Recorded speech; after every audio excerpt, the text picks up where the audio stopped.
তোমরা অধিক আগ্রহী ছিলে যে তোমাদের যে স্কলারশিপ অর্থাৎ বৃত্তি পরীক্ষা তোমরা জেনেছো যে বৃত্তি পরীক্ষা হবে, কিন্তু তোমাদের মান বন্টনটাই তোমরা পাও নাই। তো আজকে অলরেডি তোমাদের যে কাঙ্ক্ষিত যেই তথ্যটি তোমরা চেয়েছিলে সেটি প্রকাশ করেছে এনসিটিভি কর্তৃক। তো তোমাদের হচ্ছে ইংরেজি মার্ক 100 মার্কের পরীক্ষা হবে, সময় হচ্ছে 3 ঘন্টা। 3 ঘন্টাতে তোমাদের থাকবে হচ্ছে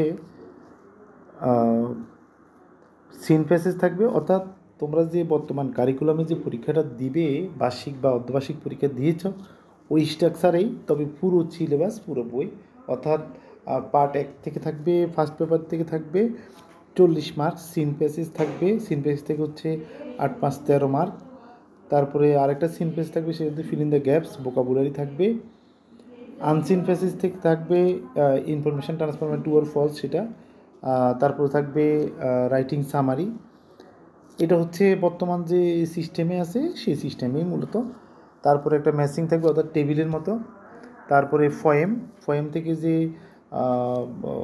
অর্থাৎ কবিতা থেকে যে ইংলিশ কবিতা, এই ইংলিশ কবিতা থেকে যে প্রশ্নগুলো উত্তর দেওয়ার কথা, এখান থেকে 60 থেকে 4টি দিতে হবে, 8 মার্ক। তো তোমরা মোটামুটি বুঝতে পারছো। আর সেকেন্ড পেপার হচ্ছে 30 মার্ক, অর্থাৎ গ্রামারের জন্য 30। সেটা হচ্ছে কী কী থাকতে পারে, পার্টস অফ স্পিচ থাকবে, আর্টিকেল থাকবে, প্রেপোজিশন থাকবে। তারপর একটা টেবিল থাকবে, সাবস্টিটিউশন টেবিল, অর্থাৎ মিলানোর জন্য রাইট ফর্ম ভার্ব থাকবে 5 মার্কে। চেঞ্জিং সেন্টেন্সের মধ্যে থাকবে affirmative, negative, assertive, interrogative, optative, exclamatory. Punctuation and capital mark থাকবে 5 মার্ক। মুখস্থ সাইড হচ্ছে 30 মার্ক। লেটার ফর্মাল হতে পারে, ইনফর্মালও হতে পারে, ইমেলও হতে পারে। কমপ্লিটিং স্টোরি, তারপর হচ্ছে তোমার শর্ট কম্পোজিশন 12 মার্কের।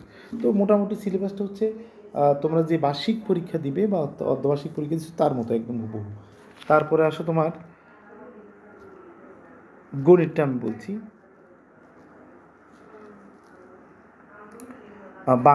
বাংলা হচ্ছে বাংলাও 100 মার্ক, সময় 3 ঘন্টা। তো যেটা থাকবে সেটা হচ্ছে বহু নির্বাচনী প্রশ্নের জন্য 20টি নম্বর থাকবে, 20 নম্বর। সৃজনশীল প্রশ্নের জন্য 40 মার্ক। বর্ণনামূলকের জন্য হচ্ছে 10 নম্বর। আর হচ্ছে নির্মিত অংশের জন্য 30 নম্বর বরাদ্দ। অর্থাৎ দেখো, তুমি গদ্য পদ্য মিলাই 5টি, গদ্য থেকে 5টি, কবিতা থেকে 5টি, ব্যাকরণ থেকে 10টি, মোট 20টি এমসিকিউ। সৃজনশীল হচ্ছে গদ্য থেকে 2টি, কবিতা থেকে 2টি, মোট 4টি থাকবে, 40 মার্ক। তারপর আনন্দ পাঠ থেকে একটি বর্ণনামূলক প্রশ্ন থাকবে, সেটা 10 মার্কের। তোমার রচনা বাংলা ব্যাকরণ অংশ যেটা থাকবে সেটা হচ্ছে পত্র রচনা, সেটা হচ্ছে 5 মানে পত্র আর কি, এটা হচ্ছে 5 মার্ক। সারাংশ সারমর্ম 5 মার্ক। বাপ সম্প্রসারণ একটা 5 মার্ক। রচনা একটা 15 মার্ক। রচনাটা তার মানে খুবই গুরুত্বপূর্ণ। তারপর আসো তোমাদের গণিত। গণিত হচ্ছে 100 মার্ক, সময় 3 ঘন্টা। এমসিকিউ থাকবে, সৃজনশীল প্রশ্ন হচ্ছে কত, এমসিকিউ 30 নম্বর। স্বাভাবিক যে পরীক্ষা ওই পরীক্ষার মতোই। পাটিগণিত থেকে 8 থেকে 10টি এমসিকিউ, এবার বীজগণিত থেকে, জ্যামিতি থেকে, তথ্যপত্র থেকে থাকবে। সংক্ষিপ্ত প্রশ্ন 10টি, 20 মার্ক। সৃজনশীল থাকবে প্রত্যেক বিভাগ থেকে থাকবে প্রশ্ন। প্রত্যেক বিভাগ থেকে কয়টি প্রশ্ন থাকবে, প্রত্যেক বিভাগ থেকে তোমাদের জন্য প্রশ্ন থাকবে হচ্ছে পাটিগণিত, বীজগণিত, জ্যামিতি, তথ্যপত্র থেকে একটি করে, মোট 5টি দিতে হবে। আসবে তোমার হচ্ছে মোট কয়টি, 1 2 4 6 8টি আসতে পারে, 8টি থেকে তোমাকে 5টি দিতে হতে পারে।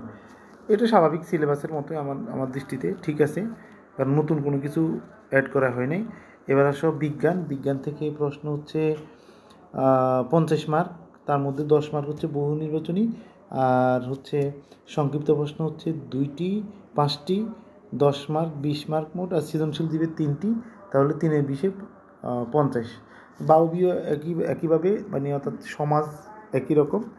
অর্থাৎ অ্যাট এ গ্ল্যান্সে আমি তোমাদেরকে যদি বলি, পরীক্ষার যে বিষয়টি, বৃত্তি পরীক্ষার যে বিষয়টি, সেটি হচ্ছে বাংলা 100, 3 ঘন্টা সময়, ইংরেজি 100, সময় 3 ঘন্টা, গণিত 100, সময় 3 ঘন্টা, এবং হচ্ছে বিজ্ঞান ও বাংলাদেশের বিশ্ব পরিচয়, সেটা হচ্ছে 1.5 ঘন্টা করে, মোট 3 ঘন্টা পরীক্ষা। তো এটা হচ্ছে মোটামুটিভাবে 4 দিন পরীক্ষা অনুষ্ঠিত হবে, মোট 400 মার্কের পরীক্ষা।